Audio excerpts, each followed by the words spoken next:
मोदी यांचा आज मुंबईमध्ये जाहीर सभा त्याचबरोबर भव्य रोड शो देखील पार पडणार आहे आणि त्या संदर्भात अधिक माहिती देण्यासाठी आमचे प्रतिनिधी कृष्णा सोनारवाडकर सध्या आपल्यासोबत आहेत। कृष्णा, जागोजागी आपण पाहतोय की पंतप्रधान मोदी, बाळासाहेब ठाकरे त्याचबरोबर भाजप नेत्यांचे मोठाले बॅनर्स आणि झेंडे देखील लावण्यात आलेत। कशा प्रकारे तयारी आहे?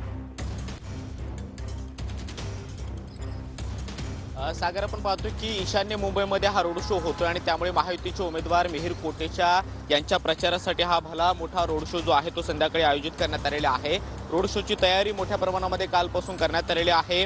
मोदींचा रोड शो जवळपास 2.5 किलोमीटरचा आहे आणि त्यामुळे घाटकोपरच्या अशोक मिलपासून जिथून हा रोड शो सुरू होणार आहे तिथून पासून पुढच्या टप्प्यापर्यंत जिथे हा रोड शो संपणार आहे तिथपर्यंत दोन्ही बाजूला रस्त्याच्या बॅरिकेडिंग करण्यात आलेलं आहे।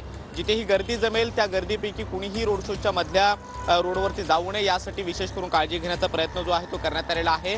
ठिकठिकाणी पंतप्रधान नरेंद्र मोदी त्याचबरोबर बाळासाहेब ठाकरेंचे कटआउट जे आहेत ते रस्त्याच्या ठिकठिकाणी लागलेले आहेत आणि अनेक पोस्टर सुद्धा पुढच्या बाजूला पाहायला मिळत आहेत। हा पुढचा टप्पा आपण पाहतोय की घाटकोपरच्या हवेली ब्रिजकडे जाणारा हा रस्ता आहे आणि असंख्य पोस्टर जे आहेत ते सुद्धा लावण्यात आलेले आहे। रस्त्यांची साफसफाई झालेली आहे, त्याचबरोबर अनेक वॉच टॉवर सुद्धा उभारण्यात आलेले आहेत, ज्या वॉच टॉवरच्या माध्यमातून पूर्ण रोड शोच्या माध्यमावरती लक्ष ठेवण्यात येईल। गर्दी मोठी होणार आहे आणि त्यामुळे गर्दीवरती लक्ष राहावं यासाठी सीसीटीव्ही कॅमेरे सुद्धा इन्स्टॉल करण्यात आलेले आहेत आणि संपूर्ण घाटकोपरच्या या सगळ्या परिसरामध्ये ही तयारी कालपासून करण्यात आलेली आहे।